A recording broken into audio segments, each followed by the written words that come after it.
I'm Jennifer, and welcome back to the Krewe of Japan podcast, where we take you on audio journeys through Japanese culture. This time on Krewe of Japan podcast. Welcome back to our podcast. Today, we're going to learn all about the intricacies of kimono. Kimono is one of the most beloved things about traditional Japanese culture, and yet not many people know just how important the kimono is in Japan.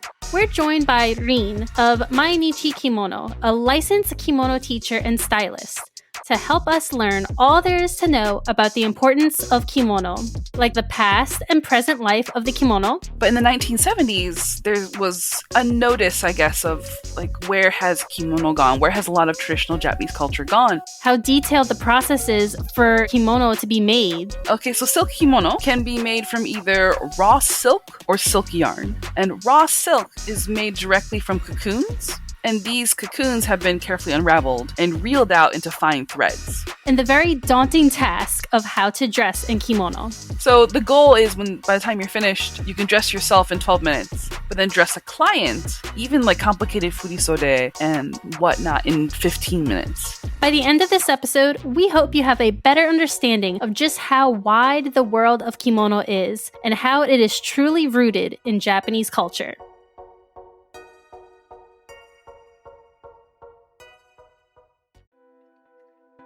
All right, Doug and I, we're back with an exciting guest today to talk about kimono. We have Rin with Mainichi Kimono. Thank you for coming on. It's my pleasure. Nice to see you guys. Yes. And Doug, I know you're not like the biggest kimono fan, so thanks for coming in on this episode with me for the journey. Okay, let me just rephrase. I have a kimono. I've worn a kimono. I am not a kimono fan. I'm just not an enthusiast, I guess is the right word. I'm interested in learning more about it, though. So I'm glad. Let's see if I can convert you before this episode is done. You might be able to. Let's see. Let's see how powerful I am. Before we jump into our main topic, which obviously we've kind of talked about being kimono, we do a segment of our podcast where we ask our guests to let us know if they have a connection or have a memory or something that they can tie back to New Orleans. So we're a New Orleans-based podcast, so it's one of those staple questions that we ask at the very beginning. So have you ever been to New Orleans before? And if you have, what's your fondest memory? But if you haven't, what's the first thing that comes to mind when you hear New Orleans? Goodness. No, I've never been to New Orleans. And I was like terrified. I'm like, am I going to pronounce that wrong? Is it New Orleans? New Orleans?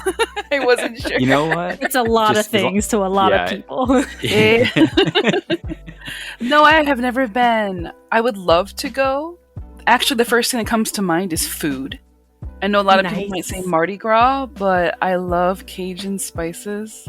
Oh, yeah. So I've been like dying to one day go and probably eat everything. That is very much New Orleans. Food Yeah, culture through and through. Yes, if you ever come down, Doug and I would be happy to take you on like a food eating binge tour, I would love that. I'm so curious, especially about alligator. Okay. Oh, Tastes like chicken. We have some of that. Yeah. Tastes like chicken. So. Does it really? A little bit, yeah. Okay. I think so. Yeah, it's especially I think like it's the grilled pretty accurate. alligator. Yeah. At restaurants, they have like gator bites or alligator bites or grilled alligator bites. If you put that next to chicken, you probably wouldn't be able to pick them apart in terms of like what they look. It's actually a light meat, so yeah, it's pretty good. Good to know. Okay. Yeah, I'll have to try it. Well, now that we're done the New Orleans staple question, back to the main topic. And we like to start with a lot of our guests introducing their Japan journey to us. You have quite a cultural background, but with a special interest in your Japanese heritage. Why particularly kimono out of all the things that are like Japan related and leading to your current residence in the Kansai region of Japan? Just kind of give us your background, your story. I'm from the Metro Detroit area. And for those of you who are unaware, Detroit has a very strong automobile industry. And so as a result, there's a lot of Japanese presence in the Metro Detroit area.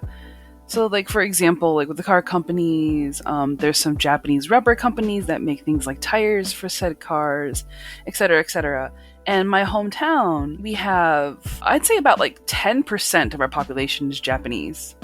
Oh, okay. But it's not like second generation or third generation. Like there's a little bit, but a lot of it is people who perhaps they work for Toyota.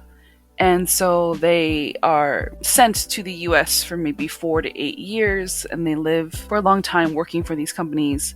Then they go back to Japan. And as a result, my experience is going to be very different from somebody who's like a Nisei or Sansei from like California or Hawaii, because a lot of my cultural upbringing had to be in like Japanese school and other things where I was interacting not only with people who were maybe Nisei or Sansei, but mainly people who were directly from Japan in the US for the first time. So a lot of what I grew up with was like Japanese TV. I watched like Doraemon and Paimon growing up. Every day at noon we had NHK TV, etc., etc. There's a gigantic grocery store. We used to have karaoke.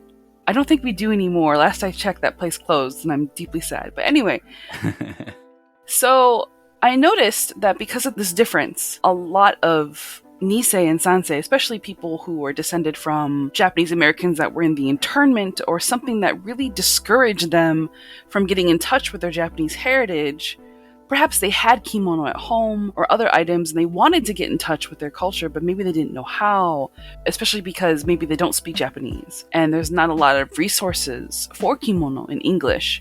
I mean, if you do a basic Google search of kimono, you're probably gonna, in English, get like Victoria's Secret, like like a robe or something, which is absolutely not kimono at all.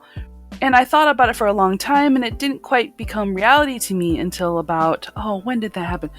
Kim Kardashian trying to trademark the word kimono. I was about to ask about I it. Are you remember referring that, to yeah. the kimono or whatever it was called? Yes. And at the time I was living in China and I was teaching PhD students and I had done some cultural exchange, and that's a whole other bag of worms I can touch on later, with some of the Chinese students, because young Chinese today are very interested in Japanese culture because of anime and video games. And it's quite interesting to see actually a lot of Chinese students will pick Japanese names for their English names, especially like the kanji is similar to the kanji they have in their actual, well, Hanzi, I guess, in their actual names. Like if someone has xue, which means snow, maybe their English name is going to be Yuki, for example. Oh, okay. When I saw this whole thing happen, I read an article where somebody talked about getting a license in kimono dressing. And I was like, whoa, that's a thing. Like, I had no idea. Like, I'm not a stranger to yukata or kimono, but I'd always been dressed by somebody else. I didn't know you could get a formal license in it. So in 2019, I decided to bite the bullet and become that bridge as best as I could. A bridge that I really think is needed, especially for other Japanese Americans, Japanese Canadians, diaspora who are not in Japan, as well as, of course, people who are enthusiastic about kimono, but maybe, again, there's not very many sources in English for them to learn. It is growing, it's increasing, but it's still scratching the surface, so to speak. Sure. Yeah. And so you had to do this training, I would assume, in Japan, right? Yes. Okay, so that's what made you move, and then you just kind of stayed. Originally, I wanted to go back to the US, but I'm actually quite happy here. So I think what I'm probably going to do is try to be in the US for a while during the year and try to teach kimono and do stuff like that off and on, but mainly have my home base be here in Japan. If I go back to the US to do this, it'll probably be in the summer because it is excruciatingly hot here. Doug always says that. It depends where you go in the U.S., because I can tell you, don't New come Orleans, down here. No, I'm from Not the same. Michigan. So it's a parallel Stay in move Michigan. from Japan summer to New Orleans summer. It's like you're going from just like one fire pit to another. It's not much of a difference, especially with the humidity. I bet. That's interesting, though, that you want to kind of come back to the U.S. and do that. We may have to talk about that later on. Yeah. We might have some Japan Society related interests that are associated to this podcast. Oh, that would be very fun. I would love that. Yeah, we're related to them. Obviously, they sponsor us and everything. But Oh, hi. what did it take? Like, did you have to go through extensive training? Was it a school? Was it just like kind of like a apprentice mentor type situation? Like, what was the actual process that you had to go through to become a professional kimono stylist? I think in order to answer this question, I need to break down the history of kimono schools and the history of like wearing kimono in general. So obviously before World War II, kimono was worn a lot by the average Japanese person. After World War II, Japan was economically in ruins, to say the least. It was not a happy situation. So a lot of kimono were sold, like perhaps for money or for food. And it was just easier for many Japanese to start wearing Western clothing because it was easier to be made. It was much cheaper, and a lot of just complete chaos after the war made Western clothing just more, I wouldn't say appealing per se, but just more accessible. Definitely. Yeah. Mm-hmm. Logistically, just with all the chaos that happened in Japan during the war, I'm sure like supply chain and stuff was just not Oh, exactly good Lord, intact, yes. right? I'm trying to think of a polite and tactful way to say that it was probably in shambles. Like it was just hard to, either factories were destroyed or just the way of transporting those goods just wasn't there. Completely, 100%. But in the 1970s, there was a notice, I guess, of like, where has kimono gone? Where has a lot of traditional Japanese culture gone? Because at that point in time, the economy, of course, was experiencing an economic resurge. And people had the ability to wonder about these things, where, of course, immediately post-war, they would not have the ability to think about anything but, of course, surviving and overcoming everything. And so kimono schools started to pop up. Now, anybody who's been in Japan will know, Japan loves certifications. It doesn't matter what it is. They love their certifications. And so there is no one kimono school to rule them all, so to speak. Like there is not a unifying body that oversees all the kimono schools. Each one is different. And there's different associations. Like I belong to the Toyo Kimono Association, for example, but maybe somebody who learns in Tokyo will go to a different school, different association. There is like the Kimono Kente exam, which has made an attempt to kind of streamline the information without like ignoring certain ways of tying obi or anything else like that. Mm-hmm. Because someone might tie Niju Daiko Musubi, which is a type of obi knot, one way, and then another school will teach a different way. Like no two schools are going to teach 100% the same way for every single obi knot, for example, or even use the same materials.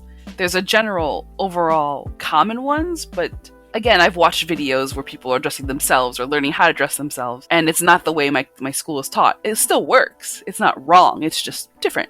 Yeah. As a result, then we have, I wouldn't say they're everywhere because there's interest in traditional Japanese culture tends to remain with the older generations. Like even though I was in my mid-30s when I started, I was the youngest person there for sure. Yeah, and actually that kind of goes to my next question and you kind of already dipped into it about how kimono really, and like traditional Japanese clothing really isn't worn anymore like a common sight in Japan when you like walking around in public. Correct. But when they are worn, what are the common types of kimono and like what is the purpose for them wearing that kind of kimono? It depends on the situation. Like, for example, even Japanese people who go to Kyoto, like, especially younger people, maybe they're on, like, a school trip or something, they will go to the kimono rental shops and just wander around Kyoto and have a wonderful time dressed in kimono. But the thing is that actually, because, again, like, there's not many people today dressed in kimono, I would say about 90% of Japanese do not know how to put on a kimono by themselves. They need help. And so that's why like these rental places in like Asakusa in Tokyo is another big one because there's a lot of traditional culture there. Kyoto, of course. I saw some in Nara when I was there the other day. Osaka has a little bit, but not super much when it comes to like renting kimono and walking around. So it depends on the season, actually, which kimono you're going to wear or the occasion. If you're wearing a kimono for like a formal occasion, there's what's called tomesode, and there's two types. Tomesode, maybe you have seen, it's where there's only a very, I guess you could say, fancy pattern on the very bottom of the kimono. And this pattern, it may be counterintuitive to what a lot of non-Japanese think, but actually if a pattern goes across the whole kimono, especially if it's like a small pattern, it's more informal and casual. So the pattern is at the bottom of the kimono. Elaborate, of course, still, but at the bottom, with the top having no pattern at all. Except for like kamon, like the crest that you may have. There's going to be no pattern. So that's the most formal. If you've seen them in black, you'll see them at weddings, especially. But if you're not the mother of the bride, or the mother of the groom, or the matchmaker, if there is one, you're not supposed to wear the black one. Okay. There are ones available, instead of being black, they're like a different color. Perhaps again, it's a solid color with the pattern at the bottom. Those are going to be for people who are related to the bride or the groom, perhaps a sister or a cousin.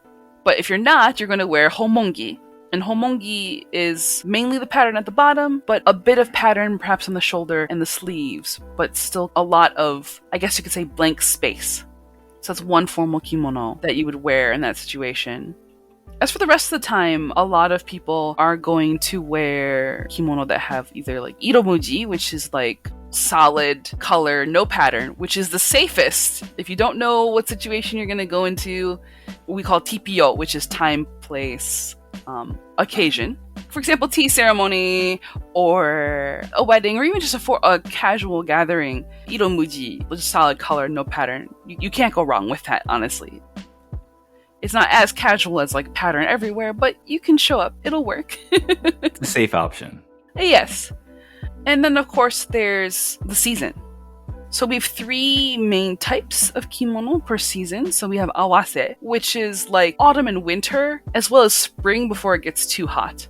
And then there's hitoe, which is for June and September, which is basically, it's not horrifically hot yet that you will die, but it's not cool enough that you want to wear a kimono with 2 layers. And then there's usumono, which is for when it's so hot you can't even think straight. Was that like usui? Like yes. Thin? Yeah, okay. All right. So. Exactly. So like hitoe kimono and awase are made of the same material, but hitoe doesn't have that extra layer of lining for thickness. So, for example, today it's going to be 76 degrees. If I wore awase today, I would sweat to death. And that would be really bad, especially for the silk. So I would not wear it today. I would consider wearing hitoe kimono. There's a lot to consider with kimono. Yes, there is. But I'm trying to think, because like I mentioned earlier, I've worn a kimono a couple times. The first time was for my Seiji no Hi back in, I'm going to age myself right here, back in 2006 when I was studying abroad. Mm-hmm. And then the last time was last summer for my son's Shichigo-san. We did like a photo shoot. So that was rental. That was not me purchasing. The other one was actually, I went and bought it at like a Mitsukoshi or something like that. Mm-hmm. But we had people dressing us at the rental place. The first time I had to dress myself, and that was not easy at all. And yeah, you look at the instruction sheet for the obi and the little like thing that goes underneath the obi. I forget what it's called, but yeah, it was tough. Trying to do that yourself. But yeah, I don't even digress. But those were the occasions that I wore it for, specifically that I can remember, and it was this kind of special occasion. I think maybe are the men's kimono, are they awase as well, or is it the other one, the second one? It's the same rules. I'm trying to think. It was summer, but it was really hot when I was wearing it. If it was really hot, if it was a translucent material, then it's going to be usumono. It definitely wasn't that. Okay, then it was probably hitoe.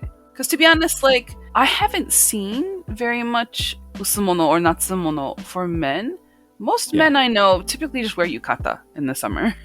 Yeah. I wish I had been wearing yukata at that point because it was so hot. I'm so sorry. You have almost sympathy. But even yukata can get hot sometimes, at least in my opinion. Oh, I agree. Like, definitely. Especially in August. August is just death.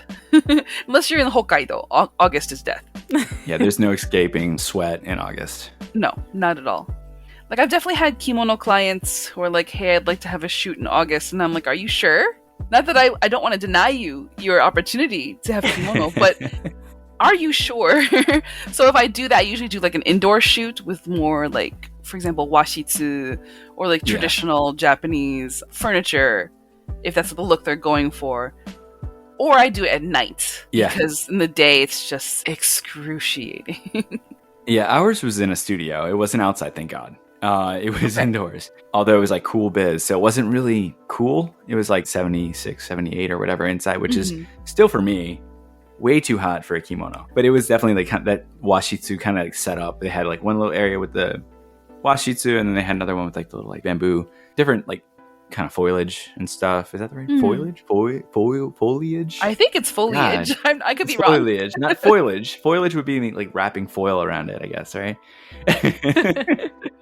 Back to like the kimonos themselves and everything that we've kind of talked about in terms of the types of kimono. I want to get to like the materials that kimonos are made of, how they're made, from the threads to the fabrics, like what is the process that goes into creating or making a kimono? Is it based on the different types of material that you are used, or is it kind of like a standard that they follow? It is based on the material. Okay. So, of course, silk is the most famous. Most people outside of Japan have the misconception that all kimono are silk, which is not true. There's actually 5 types. We have silk, cotton, hemp, wool, and in modern time, we have synthetic fiber. And spoiler alert, a majority of the kimono that you rent at those tourist trap shops in Kyoto are synthetic. Yeah. And they're mass-produced. A lot of people don't know this. They just go, ooh, shiny, it's pretty. And they put it on and they wear it and they think it's silk, but it's not. I'm sorry, the people of Kyoto who I'm outing right now, but I'm gonna spill that dirt. It is mainly synthetic. Especially for tourists, because like the foreign tourists, they don't know. They have no idea. Yeah, no. And there are plenty of shops like that. I remember going to Kyoto and just seeing like a bunch of shops, especially around the Gion area and Inari area. Those 2 areas that have a lot of those kimono rental shops that you can just like put on and wear for the day and then come back. And yeah. Because people wonder like, oh my god, it's so cheap. It's because the kimono itself is cheap. That's why. There's no way that if I were doing a rental, like I had someone who rented a kimono from me and had me dress them for their wedding, I would not charge them only 3,000 yen for real silk. Absolutely not. Just in case like something happens to it, you have to be careful because it's a wedding. Things happen. And I don't charge like hundreds of dollars, so to speak, but definitely not as low as 3,000. Like there has to be some sort of protection. And since these are things that can be easily washed also, because synthetic you can wash very easily, whereas actual silk kimono... Yeah. Very complicated. Yes. So that's the reason why it's more expensive to rent a real silk kimono. I'm sorry, I digress. So what is it made of? How does it made? Okay, so silk kimono can be made from either raw silk or silk yarn. And raw silk is made directly from cocoons. And these cocoons have been carefully unraveled and reeled out into fine threads. And these are then interlocked using, I don't want to call it a machine because it's made of wood, but it's, I'm sure you've seen like probably like how people weave in general with, English. I don't remember what it's called. I know what you're talking about only because I visited the Kyoto Nishijin Textile Center. Yes, it's a wonderful place. Yeah, and upstairs they actually have like a lady just going at it. And to show you like how it's done. Yeah. So for those types, you have to unravel it from the cocoon. And they're interlocked to make this thread that's thick enough to be woven in that machine thing. But sometimes a cocoon is unsuitable for making raw silk. Like perhaps it's an awkward shape, or there's more than one silkworm larvae inside. And so those ones have to be pulled out by hand even more meticulously in order to be spun into fabric. And that creates kind of like a silk cotton instead. Which is why if you touch different types of silk kimono, they don't always feel the same to the touch. The silk cotton is going to be tougher, I would say, a little bit. Okay. So for the ones when they have to like pull it out of the cocoon, I'm just imagining like a cocoon and someone just like, no one can see what the motion I'm doing, but like they're kind of like pulling out like a cable that's like kind of one of those like automatic like retracting chargers or whatever, and you're like kind of like yanking it out to pull it out. Is it like that? Like there's a machine that does it? Obviously it's more. Yeah. Again, it depends on the shape of the cocoon. So if it's more unshapen, you're going to be... It's so fine that it has to be done very, very delicately. How much silk can you get from one cocoon?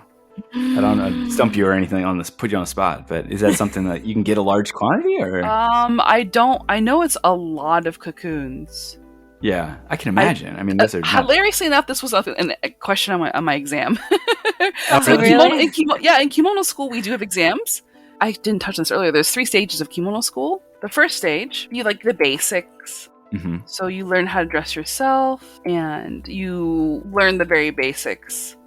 And the second stage, you learn how to dress other people, the very beginning. And then the final stage, you learn like more formal kimono. So like stuff for weddings and whatnot. And each test, you have a written exam that has practical information, and then you have the performance, so to speak. So I see you stand in front of a panel of judges, and in my school, we're not allowed to look at the mirror. You can't see yourself. You're just supposed to. Oh no, indeed not. Yes. Oh no, indeed not. Oh my gosh, I would fail because I can only dress myself in kimono in front of like a mirror. Without a mirror, I can't do it. I don't know if I'd want a mirror because then I would see their faces as I'm looking in the mirror, looking at myself. I'd see like you can see them because they're in front of you. Oh, so are you facing them or like? Yes. Well, I guess if you had a mirror, I don't know. It depends which way the mirror. But I'm sure if you can't put the mirror in between you and the judges. Well, the mirror in the kimono school in general, the mirror is on the wall. Like there's a gigantic wall of mirror, and then you. You're not allowed to look to your left or the right, depending on the room, to look at. You're just supposed to face the judges and dress. Ooh. And they are grading you the whole time. Oh God, yes. And they grade from like how elegant your fingers are gripping the kimono as you're dressing. Wow. Everything has to be graceful because this is an art. It's a living art. Mm-hmm. Graceful, and yet you have to like almost suffocate yourself in order to put it on right. And it's timed. It's timed. Oh my gosh. 15 minutes. Nope, can't. All right, fail again. It takes me 30 minutes to dress myself. That's normal. It's 30 minutes for most people, maybe longer if they're new to it.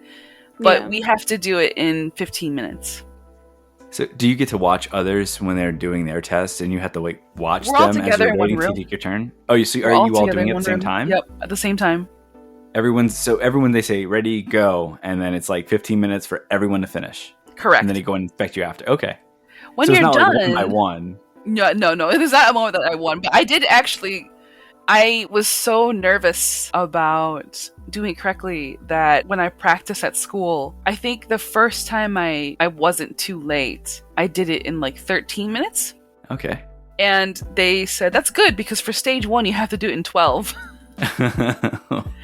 And I was like, oh, okay.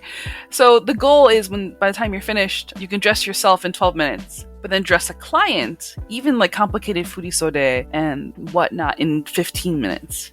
So it takes, it's crazy. But I have pulled up my notes. It is about 4,000-ish cocoons to make one kimono. Wow. Really? That many? Yes. Do they farm silkworms at these or they raise them or they raise them with care. Okay. Oh, I'm sure. I mean, you got to, right? If you want the best quality silk, you got to treat them like they're royalty.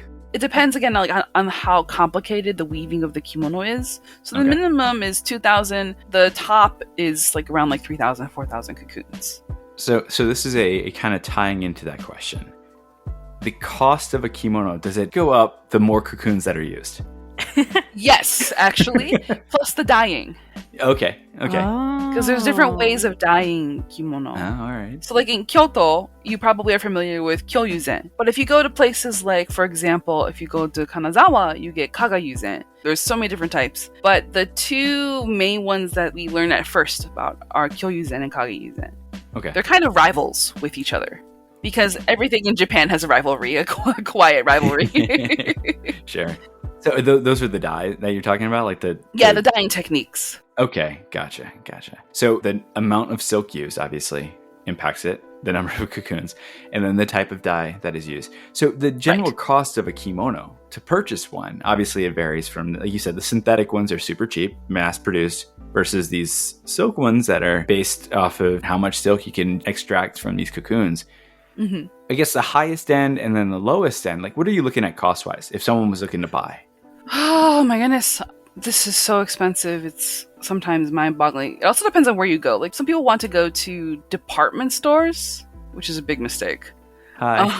Because they have like any tourist to Japan knows they have like a tax-free thing. And so a lot of these big department stores, like Isetan, for example, will have the ability to, as you're going to shopping, there's like a place where you can go take your passport and get duty-free. I always have lived here, so I've never done that. I've just seen people do it. And so Sure. unfortunately, I can't offer any advice for how to do that. But because of that, in these department stores, there will be like some floor where they do have kimono. And I've always been shocked at how expensive it is. Mainly because I cheat and I buy secondhand kimono. Because it's so much cheaper. But the last time I went out to a department store and just took a look around, I saw one for about 550,000 yen. 550,000. Wow. Okay. And I don't remember how much that is in US dollars, but it's a lot. I guess which year that would be, I guess it would vary, right? Yeah, like, let's just say $1 is 100 yen. That would be about 5.5 thousand, right? Yes. Yeah. And that's just for the kimono. That's not for the accessories. It's not for the obi. It's not for anything else. It's just the kimono. Okay. And so where would you personally, you said you buy secondhand.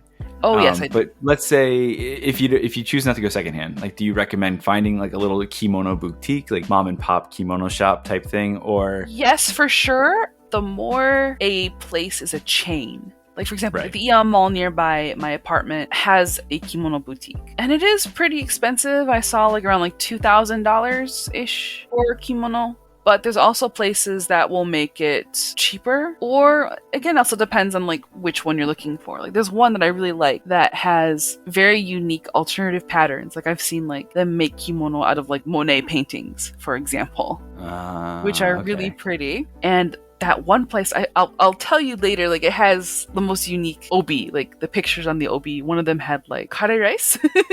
Like, they're very unique and fun patterns. And that one, because I was thinking about buying one from them. That one was about 1,500-ish. Dollars? Yes, dollars. Not yet. Definitely not yet.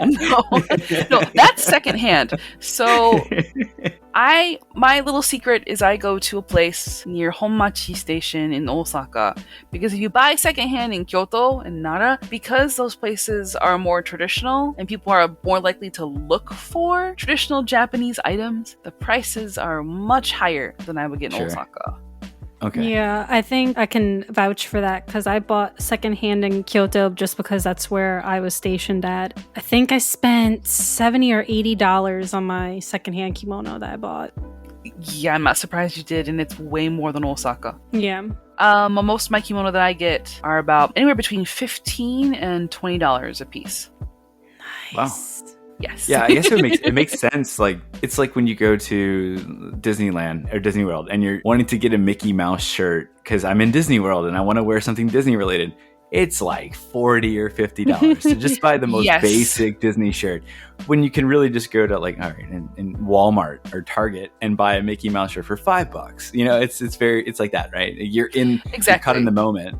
So are there any good online sources for purchasing kimono? For secondhand, no. I'm actually thinking about opening up my own like service to do that.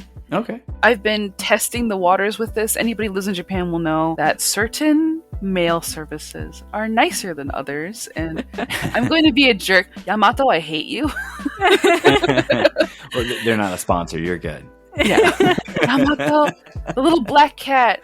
I used to trust you when I was naive and young, and now I know better.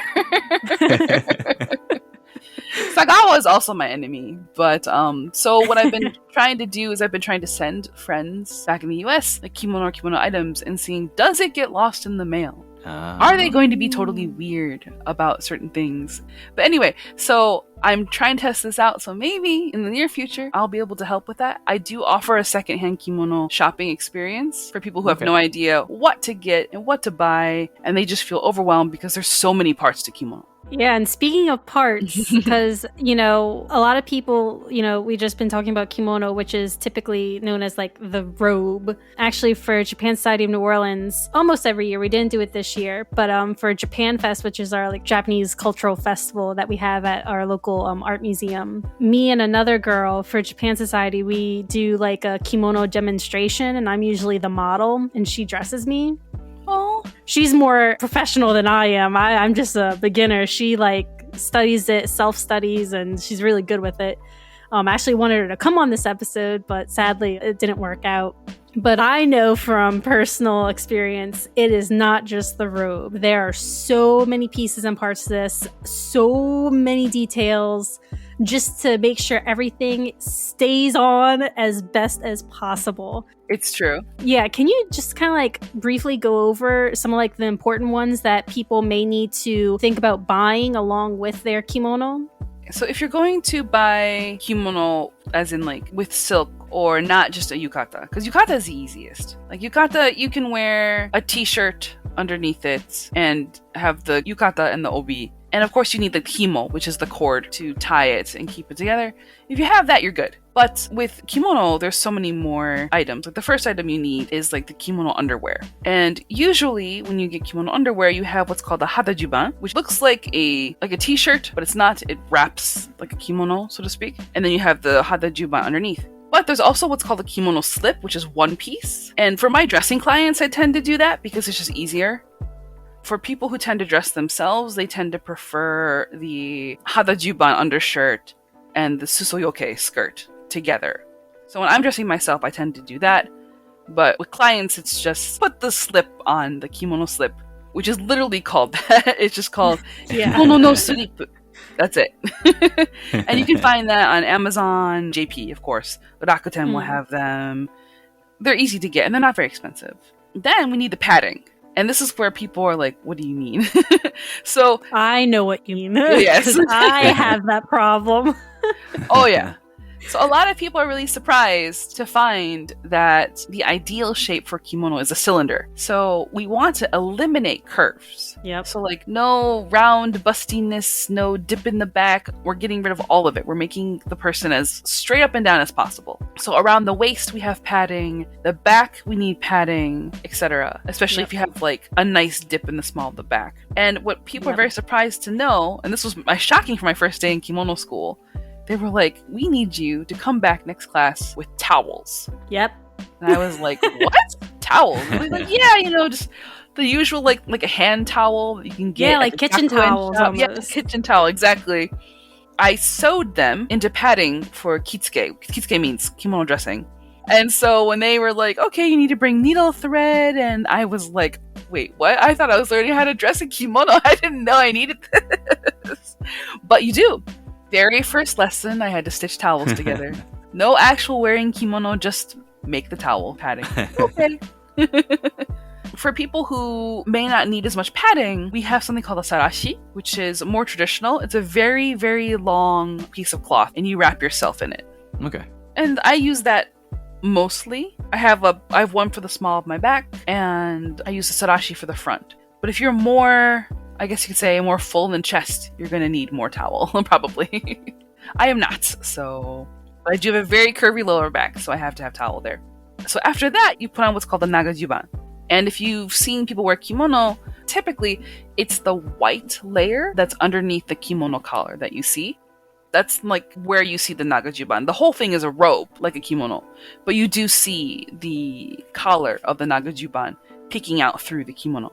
And so the first thing you need is what's called an erishin, which is a long piece of plastic that you shove into the nagajuban collar, and it's stiff. And why is it stiff? It's to keep the kimono off your neck. Yep. And there's two reasons for that. The first reason is because traditionally in Japanese culture, the neck was, graceful, the sensual part, I guess you could say, elegant, etc. So we display that. But in my opinion, the more important reason is you don't want to sweat on the silk. Yep. Yeah. That's the first thing my brain went to. It will distort it. It will make it look blotchy. It'll make it look bad, etc., etc. Especially if I am wearing kimono in the summer and I'm patting the back of my neck with a wet wipe. I don't want to touch the kimono. And the nagajuban then takes the heat. So old nagajuban you will see will have maybe sweat stains on them. So you have to wash that. Thankfully, nagajuban today are super washable. Older ones, if you get like secondhand nagajuban, maybe not so much. They need a little more care. I have a cotton one because I know that I go through them quite often and I want to be able to put it in a washing machine. So mine is made of cotton. And if you want it to look fancy, you can add extra collars over that to get like a pattern or make it look pretty. I have a double-sided tape that I use to put the fancy collar on to make myself look extra nice. But the actual nagajuban is made of cotton, for me. Okay.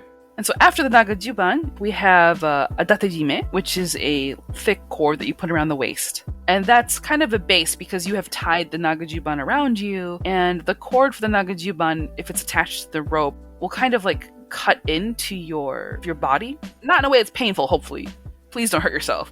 But either way, like it kind of makes an indent into your body, and so that datejime makes it flat. Because again, flatness is the goal here. And then after that, you put on the kimono. So once you put on the kimono, we have to secure it. So we have what's called the himo belt, and traditionally you can use those.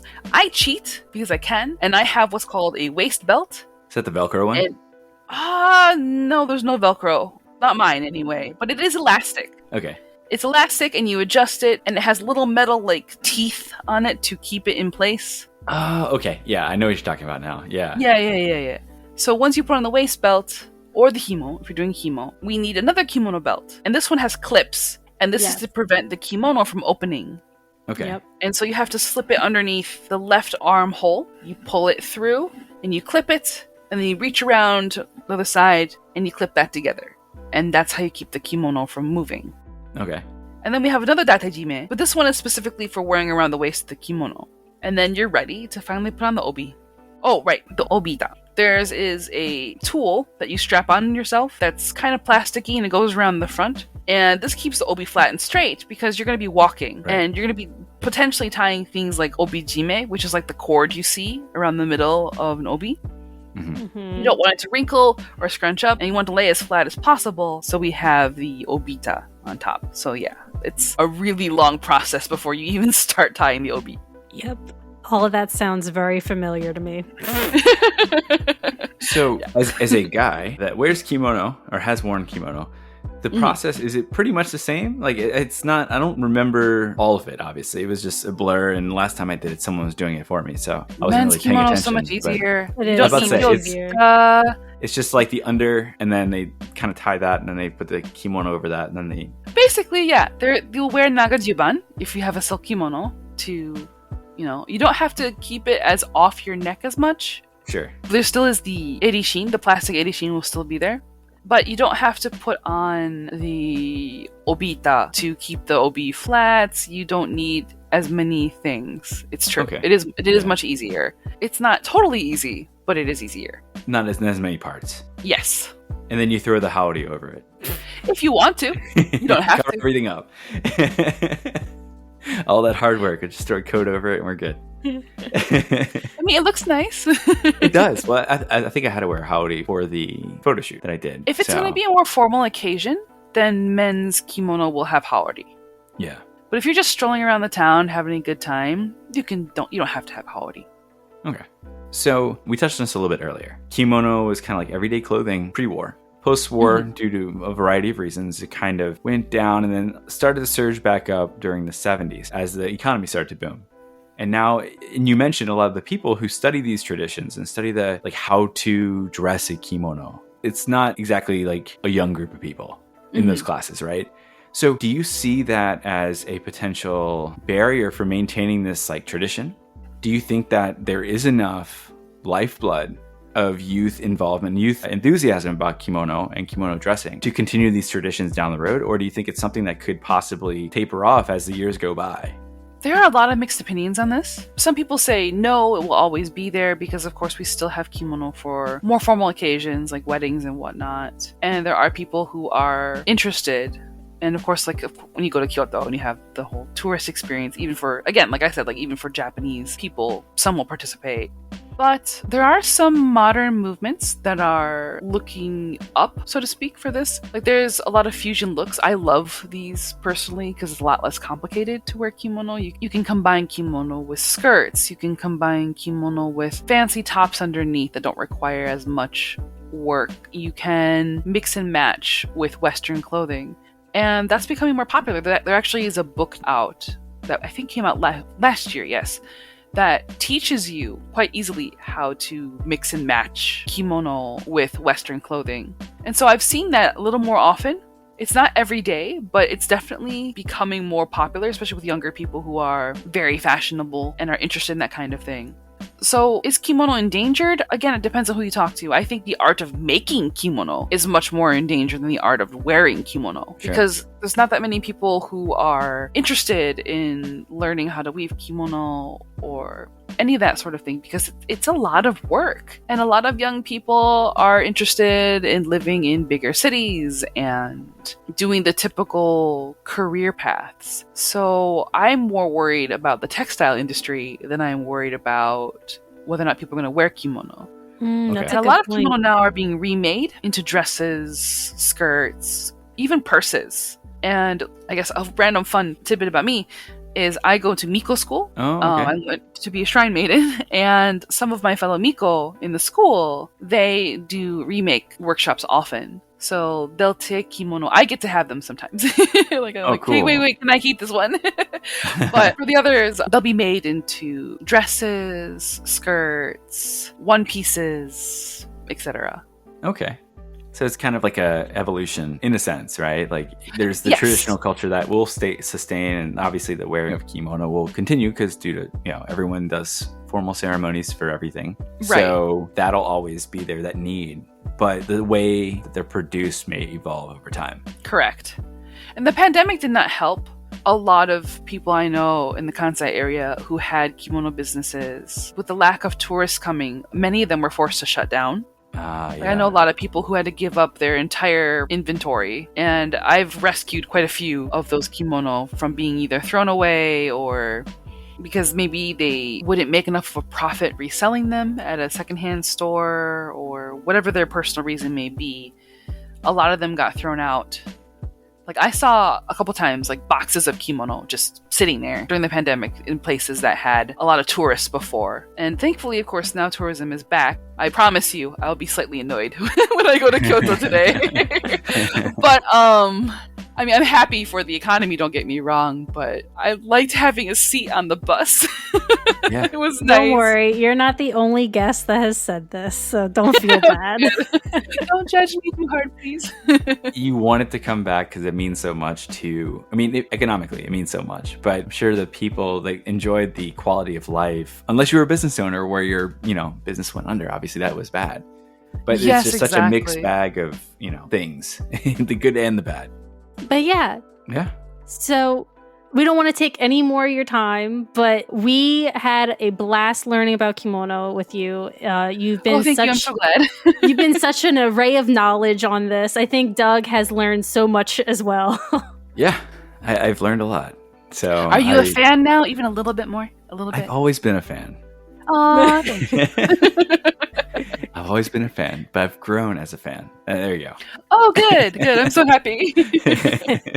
Well, before we wrap up this interview, please go ahead and tell our listeners where they can find you, like your website. Do you have any social media? And maybe even shout out your services so that way, like if they plan to go to Japan, maybe they can look you up and take you up on some offers.